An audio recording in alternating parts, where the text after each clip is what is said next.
tulie mbinguni yetu yetu, amina. Baba yetu yetu jina lako weli tukuzwe. Baba yetu mbinguni yetu, amina. Baba yetu jina lako weli tukuzwe.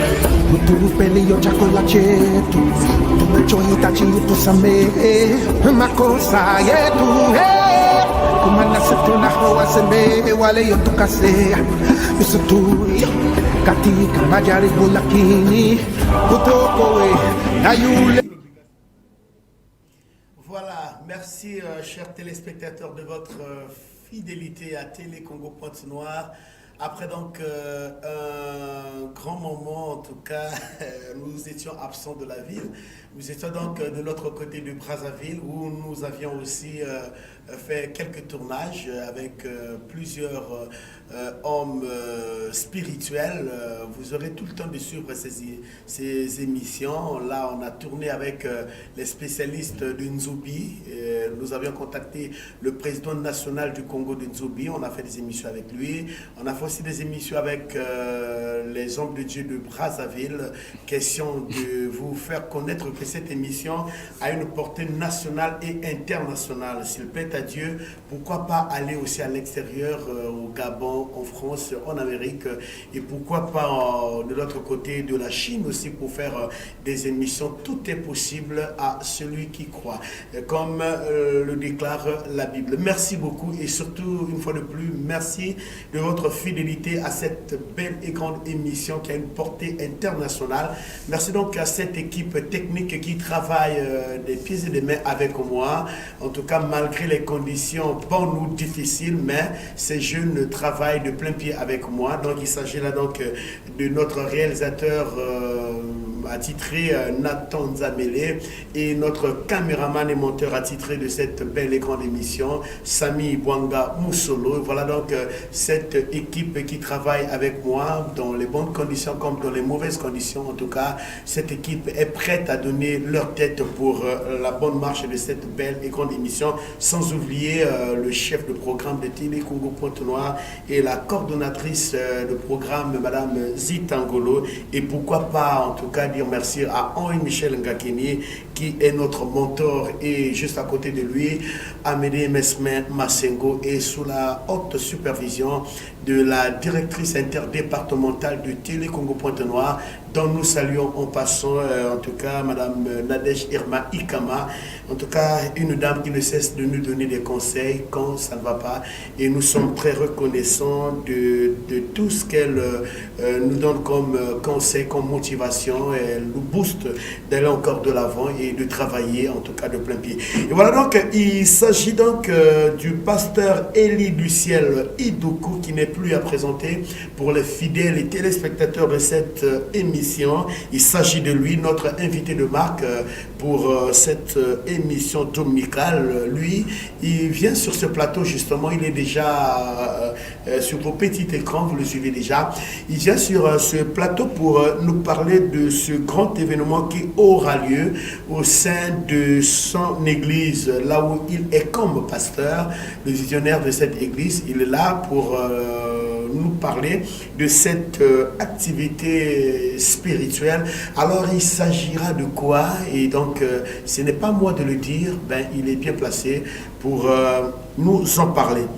Une fois de plus, pasteur Élie du ciel Idoukou, vous n'êtes plus un nouveau à cette belle et grande émission, vous êtes déjà un ancien. Voilà, merci parce que vous accordez toujours votre attention soutenue à cette belle et grande émission. Pasteur Élie du ciel Idoukou, nous sommes au mois de septembre. Ce mois commence comment pour vous? Merci beaucoup, monsieur le journaliste. Le mois de septembre, c'est pour nous un mois de grandeur. C'est un mois de la bénédiction. C'est un mois où chacun de nous doit quitter de la malédiction pour atteindre le sommet de la bénédiction. C'est pour cela que nous sommes ici pour essayer d'en parler. Suite au programme que le Seigneur a mis dans notre cœur, on serait conscient de la thématique de la malédiction à la bénédiction. Voilà, pasteur Élie du ciel Idoukou, nous connaissons déjà votre histoire d'amour avec le Seigneur. Nous connaissons aussi votre marche avec le Seigneur. Vous nous aviez déjà parlé de cela sur ce même plateau. Alors, vous êtes sur ce plateau justement pour nous parler de quoi? Il s'agit de quoi? Merci beaucoup. Nous sommes sur ce plateau pour vous parler de cet grand événement que nous préparons là-bas à Mengo, là où nous exerçons le ministère. Donc nous aurons 5 grands jours d'enseignement, de délivrance, avec pour thématique de la malédiction à la bénédiction. Le Seigneur nous a convaincus qu'il s'agissait vraiment de parler de ces choses parce que quand nous remontons l'histoire, nous nous rendons compte qu'il y a beaucoup qui sont liés par la malédiction sur les paroles prononcées qui aujourd'hui ont en train d'affecter la vie de plusieurs.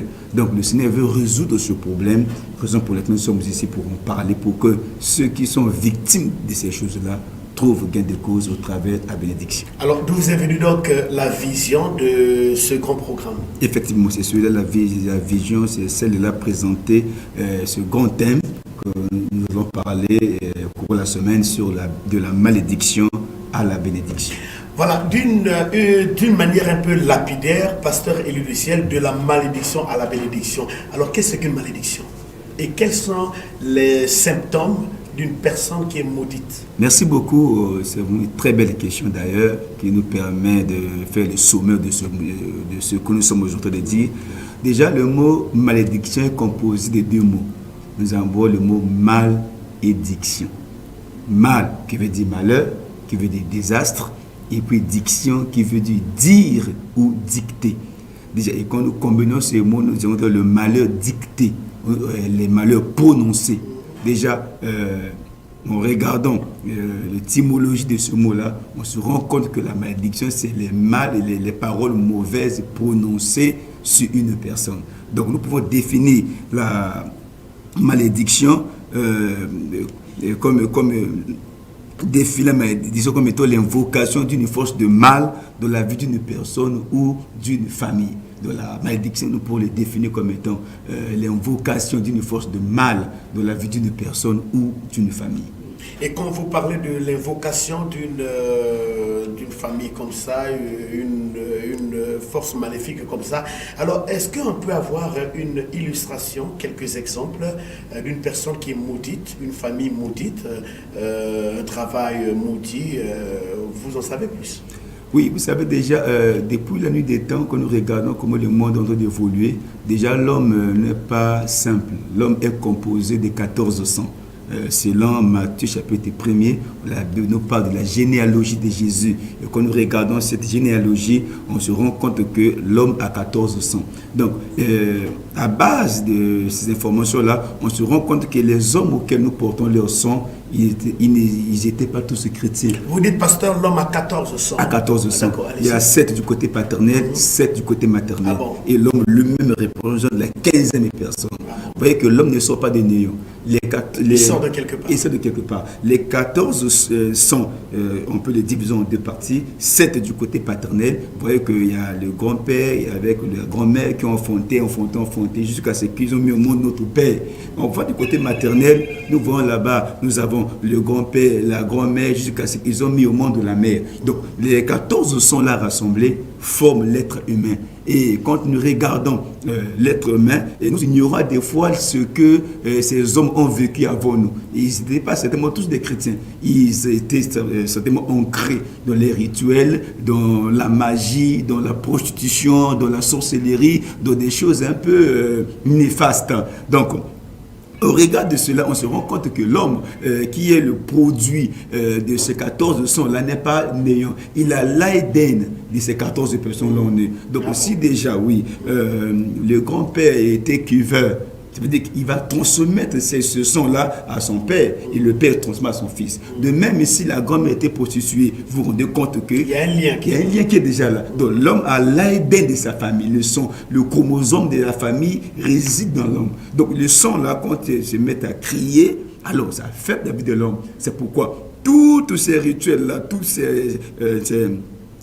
ces mouvements-là aujourd'hui peuvent affecter la vie de l'homme. Si l'homme ne se rend pas compte de ce qu'il est la somme de ces 14 personnes-là, s'il ne réfléchit pas, s'il ne se rend pas compte de cela, il sera très difficile qu'il s'en sorte de ces choses-là. Donc voilà un peu pour que l'homme s'en sorte, il doit avoir la connaissance que non, nos aïeux, ils étaient ancrés dans la magie, dans les rituels, dans les coutumes, dans les traditions. Ils ne connaissaient pas certainement Dieu, ils étaient ancrés dans la magie, dans les choses occultes. Donc Dieu était loin d'eux. Et comme Dieu était loin de ceux qui sont ancrés, ils étaient accros à l'alcool, il y a de ceux qui étaient accros à la prostitution, aux avortements, ils étaient accros aux choses que je peux dire néfastes. Et alors, le produit de ces fruits-là, aujourd'hui, ça représente dans la vie de l'homme. Ça se répercute dans la vie de l'homme. Donc, il y a des retombées, l'influence de ce mal-là cause des retombées sur les descendants. C'est le mot. Il y a l'influence, c'est le mot, mais je vais l'emporter, merci beaucoup. C'est l'influence de ces sons-là aujourd'hui qui est en train d'affecter maintenant la vie des hommes. C'est pour cela, vous ne serez pas étonnés de dire, ah, l'enfant là, il est comme notre grand-père. Quand sa manière de vivre là, il parle comme le grand-père. Il vit comme le grand-père. Il trace son langage, sa manière de parler, sa manière de penser. Sa démarche. La fille, elle peut représenter notre grand-mère à l'époque là-bas. Alors que tu n'as jamais vu. Mais l'histoire te dit que tu vis comme lui. Ou tu vis comme elle. Là, on ne te raconte pas l'histoire. Mais comme tu vis comme elle ou comme lui, ça veut dire que tu as son Aïden. C'est-à-dire, Pasteur Élie, si le grand-père avait l'habitude de tailler les ongles par les dents, vous verrez que les descendants aussi ont hérité aussi. Ils auront le même comportement. Oui. Si le parent avait l'habitude de faire comme ça, là, vous verrez que l'enfant va faire ça. Quand tu vas dire, ah mais toi là tu es comme ton père, hein, ce que tu fais là, ton père faisait ça. Mais il n'a jamais vu son grand-père là. Mais puisque l'histoire, on ne les triche pas, l'histoire elle est écrite sur noir et blanc. Au fur et à mesure qu'on nous raconte cela, et de toi-même tu te rends compte, tu représentes quelqu'un parce que tu as l'influence de son sang. Mais comme l'être humain ne peut pas représenter, ce ne sont pas les esprits incarnés. C'est l'être humain, donc d'où il faut briser l'influence là pour que cette malédiction tombe, pour que tu arrives à la bénédiction. Pasteur Élie, nous sommes à Brazzaville, je sors fraîchement de Brazzaville, nous sommes à Brazzaville, nous sommes au quartier Petit Chose, je ne sais pas si vous en savez, au quartier Petit Chose, à l'arrêt Mboto. Alors j'ai retrouvé une famille, dans cette famille, il y a le grand-père, sa fille est là, la fille de sa fille, ainsi de suite, disant, il y a près de 8 générations dans la même famille. Est-ce que c'est une grâce ou bien c'est une malédiction pour cette famille de vivre ensemble? Là déjà, ce n'est même pas une grâce. Parce que la Bible dit, l'homme doit quitter son père et sa mère, de s'attacher à sa femme.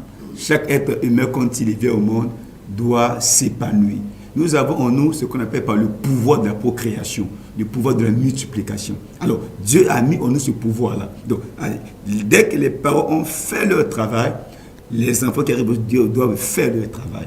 C'est la raison pour laquelle, si nous voyons des personnes qui sont liées ensemble, ça veut dire que la famille-là a des problèmes. C'est la Bible dit, dans Lamentation 5, verset 7, la Bible dit là-bas que nos pères ont péché et ils ne sont plus. Mais c'est nous qui portons la peine de leurs iniquités. Donc, ce que nos pères ont fait hier, nous n'y sommes pas là, mais c'est nous qui payons le prix. C'est pourquoi si vous voyez des telles familles qui sont liées ensemble, pas d'emploi, pas de mariage, il faut aussi voir un peu l'origine. Est-ce que le grand-père était marié? Est-ce que le père lui-même il est marié?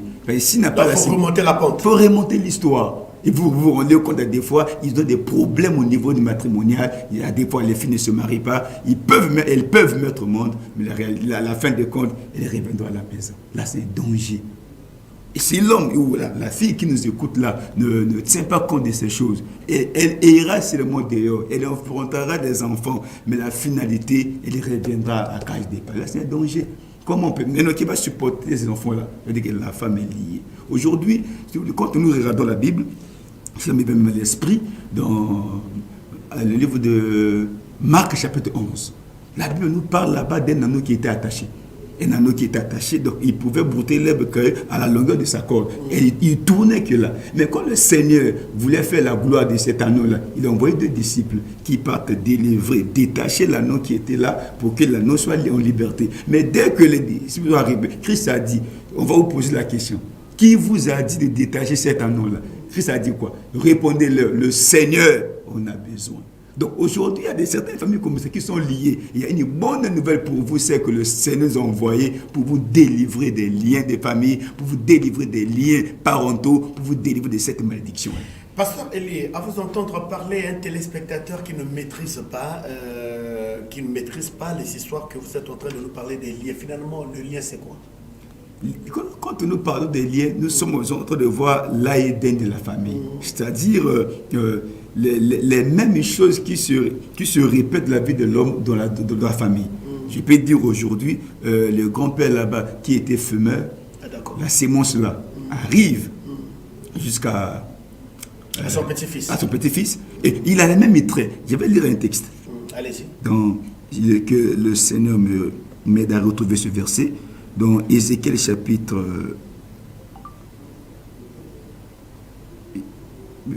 15, non, je crois 16. Ézéchiel 16, je crois. Si ça peut m'aider à retrouver ça rapidement.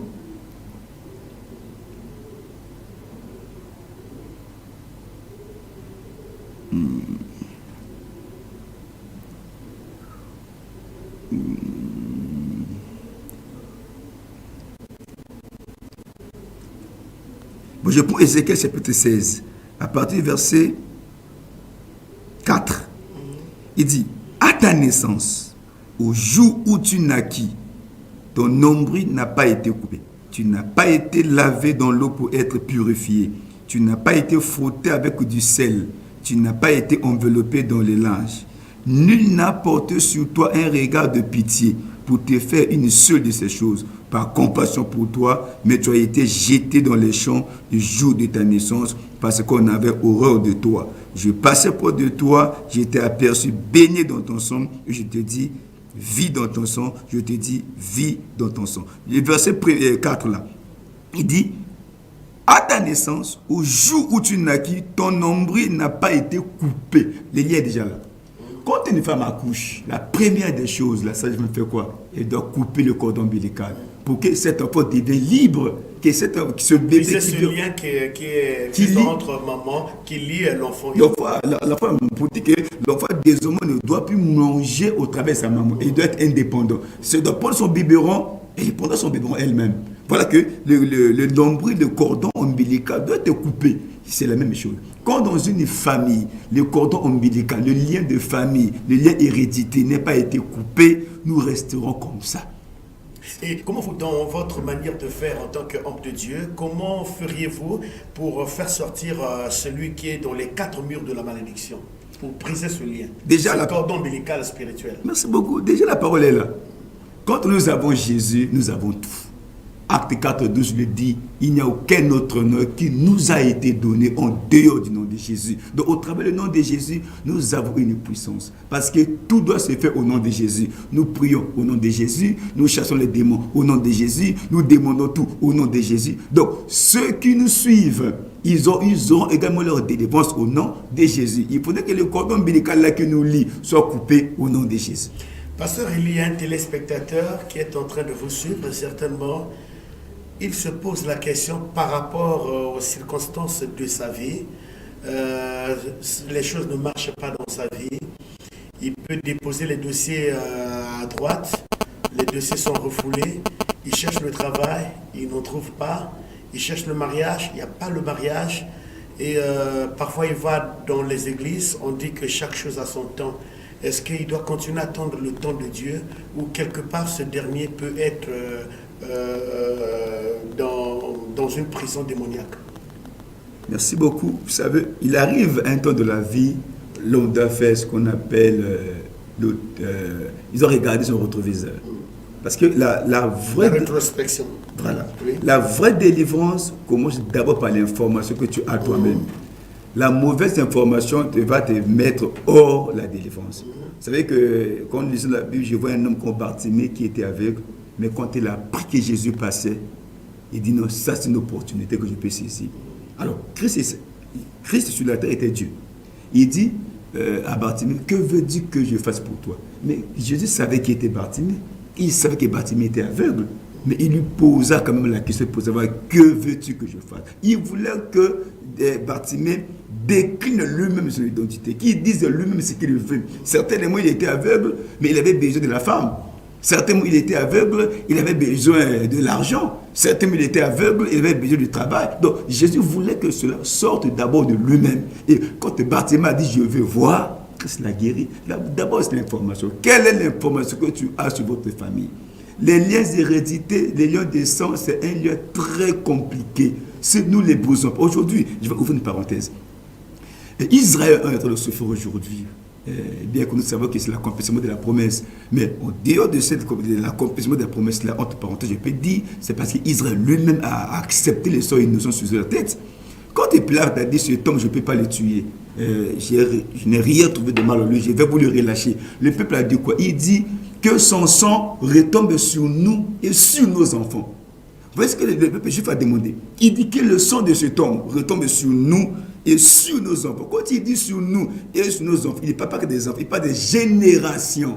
Des générations. Et c'est pourquoi aujourd'hui, Israël est en train de souffrir. Le conflit israélo-arabe est toujours en actualité aujourd'hui. Là. Mais une des raisons, c'est qu'Israël avait demandé le sang innocent sur lui. Vous voyez que le lien du sang, si on ne le brise pas, ce lien-là, c'est le lien le plus fort. Il n'y a que deux choses de ce lien-là. Nous avons la parole prononcée et le lien du sang.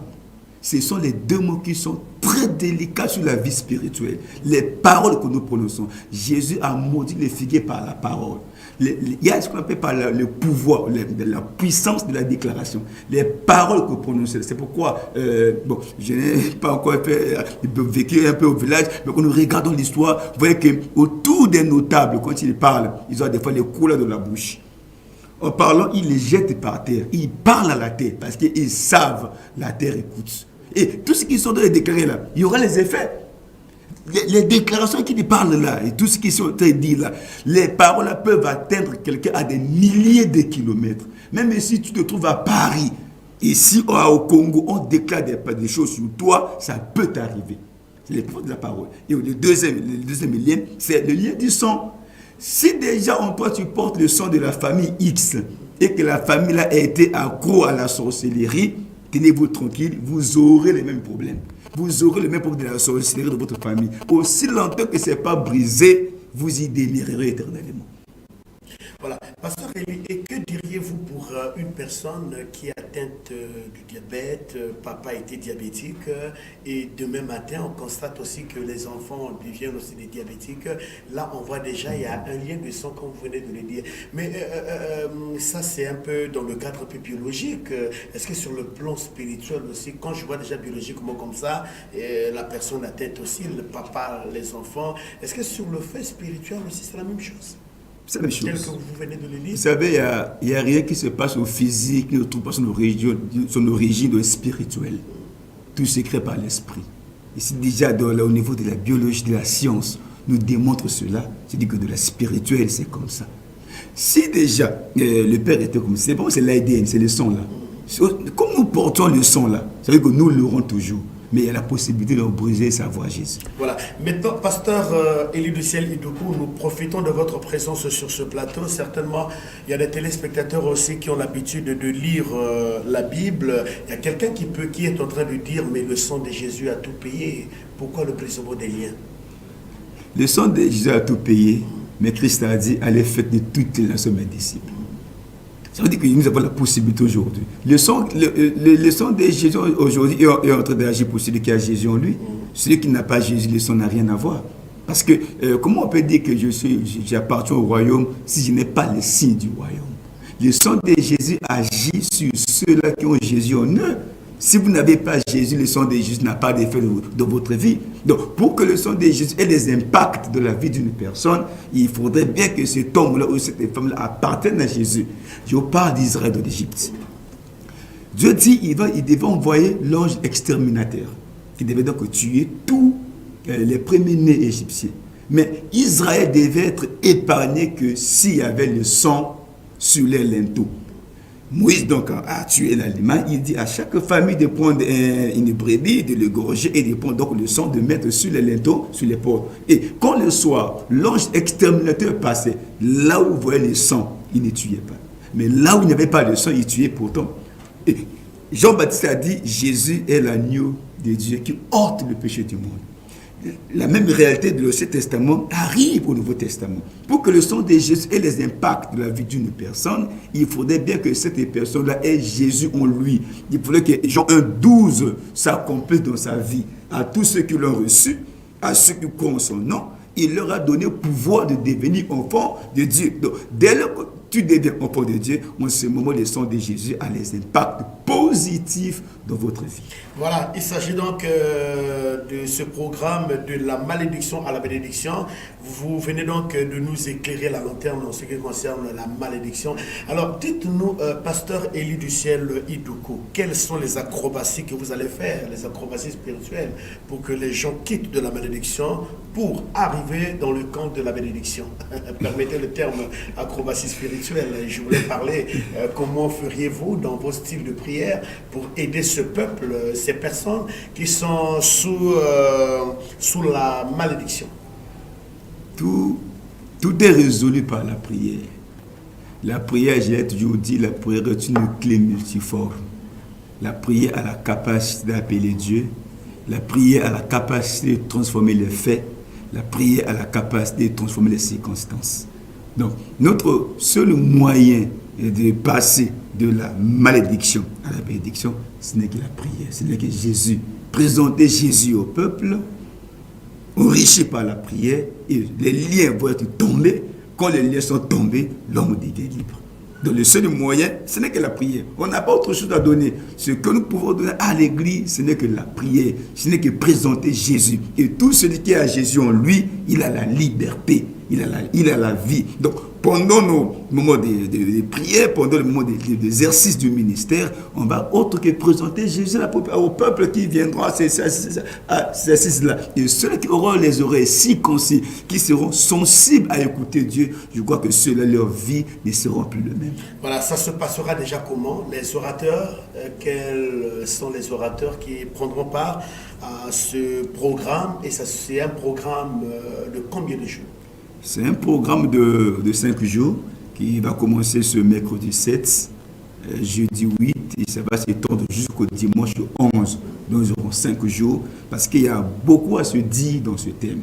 Je n'ai pas voulu aller à la précipitation, j'ai voulu prendre tout mon temps pour enseigner à l'Église, montrer l'importance de la chose, montrer au peuple de Dieu que voilà, s'il y a un tel problème, parce qu'ici il y a une situation, il y a un nœud, s'il y a une telle situation, parce qu'ici il y a une raison, ici il y a une cause. Donc, j'ai prendre tout mon temps pour que, pendant ces 5 jours, avant d'amener le peuple de la vie de prière, expliquer d'abord, donner l'information nécessaire, l'information suffisante pour que chacun s'examine déjà lui-même pour dire non, cette information c'est réel, ça concorde à ma vie, donc là, voilà ce que je peux faire. Donc, et je serai moi-même le seul orateur pendant ces 5 journées.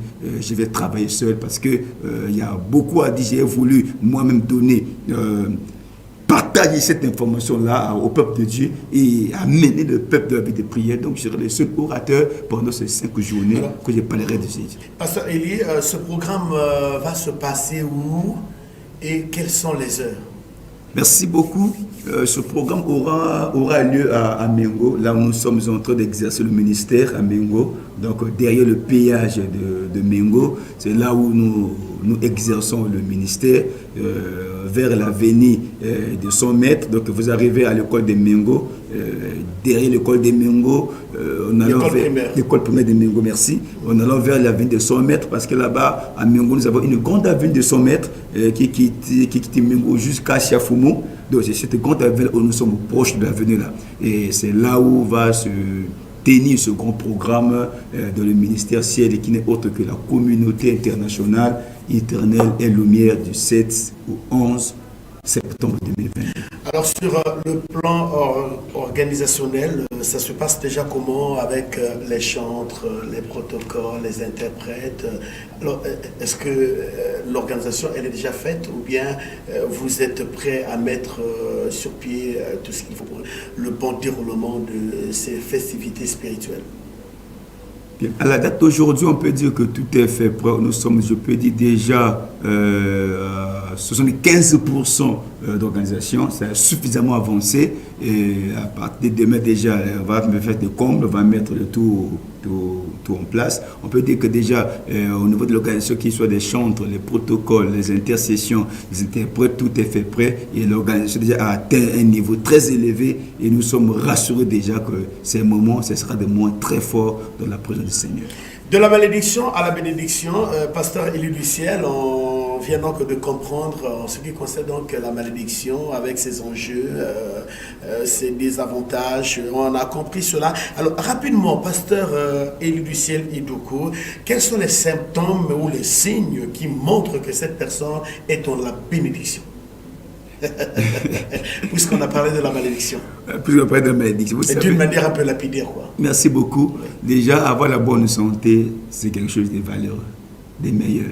Vous savez qu'il y a des certains qui sont lunatiques. Je crois un jour nous reviendrons sur ce plateau, on parlera sur le thème lunatique. Et tu vois quelqu'un là, mais chaque 3 mois, il tombe malade. Il a son argent pourtant. Mais chaque 3 mois, il a des soucis, il a des problèmes. Là, c'est grave.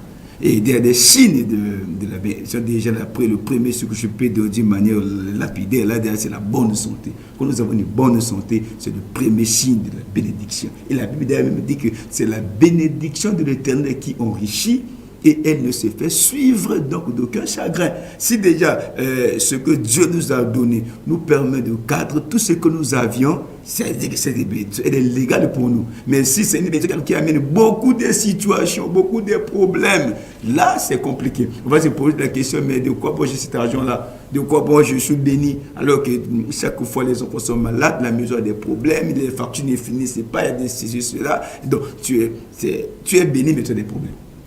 Le seul signe de la bénédiction, c'est la bonne santé que nous avions, et le moins que Dieu mette à notre profit nous permet de bien gérer tout ce que nous avions. Voilà, il y a un téléspectateur qui envoie un message ici. Il dit: pasteur Élie du ciel, toutefois que je perçois mon salaire, en tout cas, je ne fais que toucher mon salaire et tout va dans les ordonnances.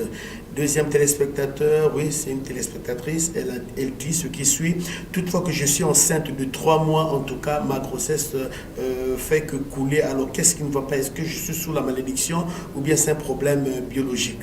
Pasteur Élie, vous avez 2 questions des téléspectateurs. Merci. Commence par le premier, oui, qui a dit qu'il touche son salaire mais ne peut jamais s'organiser. La première des choses, quand il a l'argent, qu'est-ce qu'il fait d'abord? Parce que c'est d'abord ça. Parce qu'il y a des certains, dès qu'il a l'argent, tout le gros marché, c'est pour lui. Il doit tout acheter. Alors, s'il a son argent et que dès qu'il perçoit son salaire, il y a des maladies, il y a des situations qui se présentent, des veillées autres, là, il y a un problème de famille qui est là. Tu dois bien regarder. Parce que je ne peux pas comparer celui qui travaille son argent, mais il ne peut pas jouir du fruit de son travail. Là, il y a un problème. Donc, il doit revoir sa vie. C'est pourquoi la gestion financière a beaucoup des enjeux aussi. Est-ce que le monsieur paye sa dîme? C'est aussi le problème. Est-ce que le monsieur est réglo à la dîme? Parce que dans ce que Dieu nous donne, on doit prélever aussi la part de Dieu. Dès que nous prélevons la part de Dieu, Dieu protège ce que nous avons. Malachie 3, où il dit: je menacerai celui qui dévore. Donc tout celui qui amène sa dîme à Dieu, Dieu menace celui qui dévore ses finances. Donc le monsieur doit regarder sa vie, voir la situation familiale, voir également sa propre gestion à lui aussi. Et là, il trouvera des conséquences. Maintenant, il doit aussi ajouter à les enjeux spirituels, payer sa dîme. Je crois que son argent sera sécurisé. Pour la dame qui, dès qu'elle accouche... Dès qu'elle a une grossesse de 3 mois, ça part. Ça coule comme ça. L'avortement est désiré. Il doit revoir un peu l'histoire. Je crois que c'est la dame qui nous suit aujourd'hui là, si elle peut remonter l'histoire, elle peut se rendre compte qu'à des fois, c'est un problème de famille qui est là aussi. Depuis la nuit des temps, les familles, des fois, ceux qui l'ont précédé ont eu des mêmes problèmes, ont eu des mêmes situations. Donc, si tel le cas, aujourd'hui, l'occasion est là où Jésus peut te sauver. La Bible dit dans Exode 23, dans mon pays, il n'y aura ni des femmes stériles, ni des femmes qui avortent. Dieu a prévu ces choses. Donc, s'il y a des grossesses indésirées, les avortements, je vous l'ai dit, les avortements indésirés, la solution, Jésus est là. Dès que nous avons Jésus, toutes ces choses peuvent s'en passer. Dieu peut nous sauvegarder. Voilà, pasteur, je vais pas lire le nom de cette sœur. Question de la protéger un peu, mais sinon son prénom là, je vous donnerai ça à la fin de l'émission. Salut papa, à chaque fois que je vois mon mari, je me mets en colère. C'est la sœur X. Ça veut dire que la sœur est animée d'un esprit du célibat. Parce qu'elle ne peut pas voir celle qu'elle aime et puis se mettre en colère. Sur quelle base elle se met en colère? Toutefois qu'elle voit son mari, elle est dans un état colérique. Qu'est-ce qui fait qu'ils sont dans cet état de colère? Il y a quoi?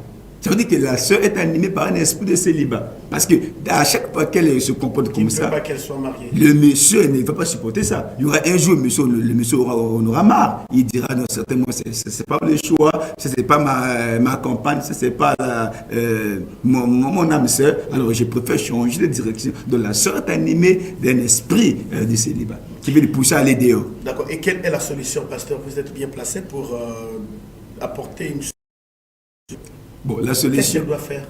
La solution, je pense que si la sœur pourra nous appeler même à la fin de l'émission, nous pourrons l'aider parce que c'est un problème vraiment qui va droit à sa vie personnelle. Je pense que la solution, on pourra la donner hors émission. D'accord, j'ai son numéro de téléphone ici, mais Merci. ce serait mieux que vous rappelez le pasteur à la fin de l'émission. Pasteur, vous répondez au contact téléphonique, votre numéro? Nous répondons au 06 680 98 81. Vous avez également un 04 470 77 75. Voilà, en tout cas, si vous avez mal pris le numéro du pasteur à la fin de l'émission, il va donc rappeler son numéro. Sinon, vous pouvez rappeler par ce numéro. Nous allons le garder pendant 10 minutes sur ce plateau de l'émission de Logos. Nous allons le garder à la fin de cette émission. Il restera avec moi sur ce plateau et pour recevoir vos appels, même par le biais de ce numéro. Vous pouvez rappeler pour que nous vous mettons en contact avec l'homme de Dieu. Pasteur Élie du Ciel Idoukou, notre point sûrement, nous sommes en train de chuter vers la note finale de notre émission. Alors, vous étiez donc sur ce plateau pour nous parler de ce grand programme qui aura lieu donc en l'église ici, là où vous êtes visionnaire, pasteur, qui a pour thématique de la malédiction à la bénédiction. C'est bien cela. Alors, pasteur, rapidement, quel serait peut-être le point qu'on n'a pas pu évoquer lors de notre entretien, que vous aimeriez peut-être en parler, puisque nous sommes arrivés quasiment à la note finale de notre... Merci beaucoup, monsieur Bartel, pour cette occasion que vous avez donnée. Je pense que tout a été dit de manière sommaire, dit. Nous aurons le temps de parler en profondeur pour ceux qui seront là. Parce que dans cette question de la malédiction, la bénédiction, il faille savoir aussi qui peut jeter la malédiction et qui peut ôter la malédiction. Vous avez vu que dans la Bible, comment que Josué a maudit Jéricho. Il dit, maudit soit celui qui va se lever pour rebâtir la muraille de Jéricho. Et tous ceux qui habitaient étaient déjà maudits. La pauvre naît, les eaux de Jéricho donnaient la mort et la stérilité. Mais il fallait qu'un homme arrive pour ôter la malédiction. C'est pour ça que quand Élisée arrive, Élisée avait un esprit supérieur à celui de Josué. Pourquoi? Tout simple parce que Élisée avait reçu un double esprit, une double portion de l'esprit de son père. Donc il lui mettrait en position de supériorité vis-à-vis de Josué. Donc dès qu'il arrive là-bas, Élisée a prophétisé, il a enlevé la malédiction, la ville, les eaux qui donnaient la mort, qui donnaient la stérilité, puisque Élisée avait un esprit supérieur, il a enlevé cette malédiction-là. Donc là, il y a des hommes qui peuvent jeter la malédiction. Je crois que je ne peux pas le mettre ici à la place publique, mais il y a ceux qui viendront à l'église ce jour-là, ils auront la grâce de découvrir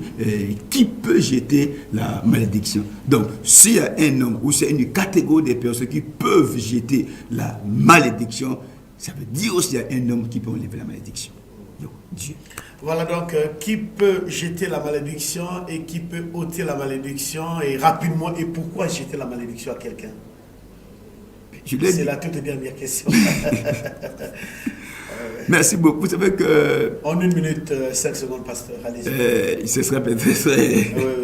Je pourrais dire ici, déjà, les démons sont experts en malédiction. Déjà, s'il veut te nuire, la première des choses, ils commenceront à faire les rituels sur toi. Ils commenceront à prononcer des paroles sur toi pour que ta vie soit affectée, pour que ton étoile soit éteinte, pour que tout ce que tu voulais faire ne réussisse pas. Alors, si lui peut jeter la malédiction, nous avons notre Maître suprême, Jésus de Nazareth, qui est mieux placé pour délivrer l'homme de l'emprise du diable. Merci beaucoup, merci beaucoup. Alors, pour ce dernier, vous allez donc rappeler le pasteur. Je suis brigadier chef, sergent-chef de police. Ça fait déjà 15 ans que je suis dans la police, mais toutefois qu'il y a des stages, tout, en tout cas, mon nom est listé, mais après, mon nom est toujours effacé. Je ne comprends pas qu'est-ce qui ne va pas, que le pasteur puisse prier pour moi. En tout cas, veuillez rentrer donc en contact avec le pasteur Élie-Lucien Idoukou. Il est sur ce plateau, appelé juste à la fin de cette émission. Nous lui laissons donc le soin de rappeler son numéro téléphonique. Sinon, rappelez-moi par ce numéro pour que nous vous mettons en contact avec le pasteur Élie-Lucien Idoukou. Nous allons le retenir pendant 10 à 20 minutes après donc cette émission. Il restera avec nous dans notre salle de conférence pour recevoir vos préoccupations. Rapidement, pasteur Élie-Lucien Idoukou, nous sommes arrivés à la fin. Vos contacts téléphoniques, la situation géographique de l'Église, le programme de l'événement. Merci beaucoup. Je suis très ravi de prendre part encore à cette émission qui nous permet de parler de Jésus. Déjà, l'Église se situe à Mengo. Pour quel que soit votre point de départ, prenez mal à l'aise, arrivez au péage de Mengo, renseignez-vous, on va vous amener à l'église. Et là-bas, à partir de ce mercredi 7 jusqu'au dimanche 11, nous serons là de 16h à 18h, mercredi, jeudi, vendredi, samedi, c'est de 16h à 18h30. Et dimanche, nous aurons notre culte du matin, donc de 8h30 à 11h30. Et dès que vous serez là, vous serez les bienvenus. Cet événement est organisé pour vous. Dieu nous a mis à cœur ce programme. C'est pour que le peuple soit sauvé. Parce que Dieu a vu un besoin. Il a vu les jeunes sont liés. Il a vu la jeunesse ne progresse pas. Il a vu beaucoup de choses qui lient, qui minent la société. Donc il retient captif. Autant pour moi, qui retient captif la jeunesse. Alors, Dieu veut que nous sortions de cette étape-là, nous sortions de la malédiction pour entrer dans l'étape de la bénédiction. Donc, vous êtes la bienvenue à ces grands moments de prière, à ces grands moments d'enseignement, à ces grands moments de la malédiction, à la bénédiction qui aura donc lieu à Mengo, au ministère Ciel, du 7 au 11 septembre 2022. Et nous répondons au 06 680 98 81 et nous avons les 04 470 77 75. Voilà, merci beaucoup. Merci beaucoup. Il y a un téléspectateur qui a envoyé donc son message ici, dit répondez s'il vous plaît. Je crois que le pasteur Élie-Lucien est là. Vous pouvez donc l'appeler juste à la fin de cette émission. Nous constatons qu'il y a beaucoup de bien-aimés qui veulent bien appeler l'homme de Dieu, mais il ne peut pas répondre. En tout cas, nous ne pouvons que recevoir les messages, pas en tout cas les appels. Merci chers téléspectateurs de votre fidélité à nos programmes de Télé Congo Pointe-Noire. Nous avions donc reçu sur ce plateau le révérend pasteur, moi j'aime les appeler par l'excellence honorable révérend pasteur Élie-Lucien Idoukou. Ce sont des hommes qui travaillent d'arrache-pied, en tout cas un téléspectateur qui appelle. N'appelez pas, me envoyez juste les SMS. Merci de votre passage sur ce plateau, pasteur Élie-Lucien Idoukou. Et vous étiez là pour nous parler de ce programme qui va donc commencer du 7 au 11 septembre en l'église Ciel. Nous sommes donc à Mengo, dans l'avenue, vous venez de dire, derrière l'école primaire de Mengo. En allant vers l'avenue de 100 mètres. Très bien, en allant vers l'avenue de 100 mètres. Merci à vos chers téléspectateurs et surtout restez fidèles à nos programmes de Télé Congo Pointe-Noire. La réalisation a été faite par des mains de maître de Nathan Nzamele. Merci, et sans oublier la collaboration technique des émissions d'extérieur. C'est avec Sami Bouanga Moussolo. Et à très bientôt. Sinon, le mardi, ça sera la rediffusion de cette émission. Et vous pouvez retrouver cette émission par notre chaîne YouTube. Pour ceux qui n'ont pas bien compris le contact téléphonique du pasteur Elie du Ciel, allez dans la chaîne YouTube, mettez Bartel TV Logos. À partir de demain, avant 12h, vous aurez donc cette émission en ligne. Merci, à nous revoir le dimanche prochain. Au revoir et à très vite. Tuliye mbinguni yetu yetu amina, Baba yetu yetu liyefu jina lako weli tukuzwe. Baba yetu liye mbinguni yetu amina, Baba yetu liyefu jina lako weli tukuzwe. Utupelio chakula chetu, tunachohitaji utusamehe makosa yetu, kumana tunawasamehe wale yotukosea, usitutie katika majaribu, lakini utuokoe na yule